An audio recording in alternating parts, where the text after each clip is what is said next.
Aku akan menceritakan tentang hantu laut. Hantu laut? Ih, takut. Tenang, Zeva, hantu laut baik kok. Dan berkat beliau, laut kita terjaga. Wah, hebat. Aku mau diceritain, please. Oke. Teman-teman, mau aku ceritakan juga tidak? Zeva, tahu kan kalau Indonesia itu lautnya sangat luas. Iya, luas sekali. Sehingga Indonesia disebut sebagai negara maritim. Betul, Zeva. Teman-teman, dahulu ada zaman penjajahan, ada sosok pahlawan. Dan ternyata pahlawannya hantu loh, teman-teman. Hantu tersebut yang menjaga perairan Indonesia. Siapa yang tahu? Siapakah pahlawan tersebut? Pahlawan tersebut adalah John Lee, seorang pahlawan yang lahir di Manado. John Lee memiliki strategi yang sangat bagus untuk melawan penjajah di laut Indonesia untuk meraih kemerdekaan. John Lee itu, teman-teman, memiliki kemampuan membaca laut, sehingga gerak-gerik Belanda di laut Indonesia mudah diketahui. Itulah alasan John Lee disebut hantu laut. Wah, keren sekali.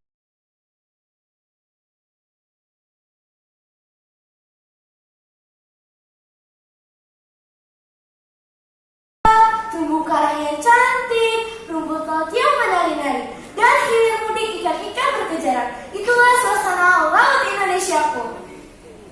Saat itu, si Kepi sang kepiting sedang bersiap diri untuk pergi ke pesta dasar lautan. Dan tidak lupa dengan sahabatnya, si Labi sang lobster pesisir. Kepi, apakah kamu sudah mengajak kamu? Lihat nih, jangan langsung pergi.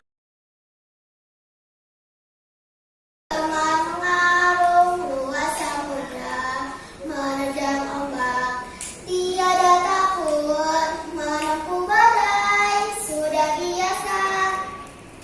Assalamualaikum warahmatullahi wabarakatuh. Perkenalkan, nama saya Cantika Nisa Putri. Yang terhormat kepada Bapak Ibu Dewan Juri dan teman-teman semua. Saya dari SDN Klender 12 pagi. Saya kelas 3. Saya ingin menceritakan tentang hantu Selat Malaka. Apakah ada yang tahu tentang hantu Selat Malaka? Tidak. Belum. Oke, saya akan menceritakan tentang hantu Selat Malaka. Dia adalah seorang perwira tinggi di Tentara Nasional Indonesia, Angkatan Laut yang berdarah Tionghoa. Nama aslinya bernama Janja Daniel dan memiliki nama kecil Li Cheng-juan. Lahir 9 Maret 1911 atau dikenal dengan John Lee. Saat berusia 17 tahun, John Lee pergi ke Batavia karena ingin menjadi pelaut. Di Batavia, John Lee mengikuti kursus navigasi. Kursus navigasi juga menjadi kru pelabuhan. Kemudian, ia menjadi klet mualim 3 pada kapal Koninjik di sebuah perusahaan pelayaran milik Belanda. Tahun 1942, John Lee bertugas di Iran dan di sana ia mendapat pendidikan militer. Ketika Indonesia merdeka, John Lee memutuskan untuk pergi bergabung dengan Satuan Rakyat Indonesia Sulawesi atau disingkat KRIS. Kemudian diterima di Angkatan Laut RI dan bertugas di Cilacap sebagai kapten. John Lee berhasil membersihkan ranjau di perairan Cilacap yang ditanam oleh pasukan Jepang untuk menghadapi tentara sekutu. Atas jasanya, pangkatnya dinaikkan menjadi mayor. Akhir Juni 1946, John Lee menerima surat keputusan dengan pangkat klasik 3. Baru beberapa saat bertugas, para pimpinan ALRI telah memberi kepercayaan kepadanya untuk bertugas di pangkalan besar di pantai utara Pulau Jawa. Saat itu, Kepala Staf Umum ALRI, Laksama 3M Pardi, menemui dan menyiapkan pangkat yang diinginkan. Saya datang bukan cari pangkat, saya datang ke sini mau berjuang di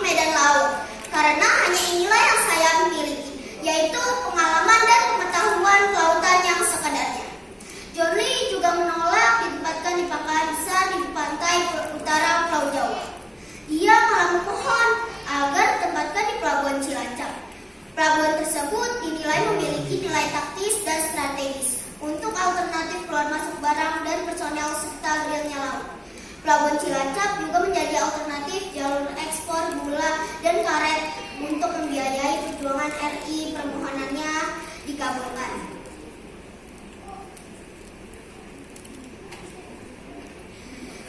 Pada tahun 1947, sebagai mayor, John Lee mengawal kapten yang membawa karet 800 ton untuk diserahkan kepala perwakilan RI di Singapura, Utojo Ramelan. Aksi John Lee bertualang di Asia Tenggara sehingga dikenal sebagai penyelundup senjata bagi Indonesia.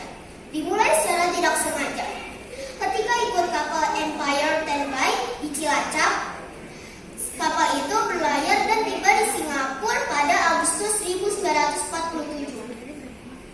Agresi pertama baru terjadi pada 21 Juli 1947. Ketika Belanda menyerbu kedudukan RI setelah perjanjian Linggarjati, John Lee tiba di Singapura pada minggu pertama Agustus 1947. Saat itu, kepala urusan pertahanan di luar negeri membeli sejumlah kapal cepat. John Lee termasuk salah satu perwira yang lolos seleksi dan dipercaya memimpin sebuah kapal cepat yang dinamai The Outlaw. Saat itu, The Outlaw mengibarkan bendera Inggris, mengangkat saut pada pukul 4 pagi. Ratna Kencana merupakan putri ketiga dari Sultan Tenggerayuni,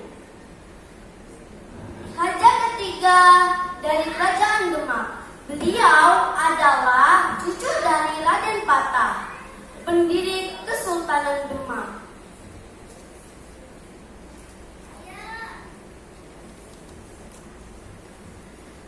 Ratu Kalinyama dianugerahkan kepada Ratna Kencana setelah menikah dengan Pangeran Raden Toyi, atau yang lebih dikenal sebagai Pangeran Hadirin. Oleh Laksamana Malahayati. Atas keberaniannya, nama Malahayati dijadikan nama jalan, pelabuhan, rumah sakit, perguruan tinggi hingga nama kapal selam, yakni KRI Malahayati. Bahkan lukisannya diabadikan di Museum Kapal Selam Surabaya, Jawa Timur. Malahayati berpesan untuk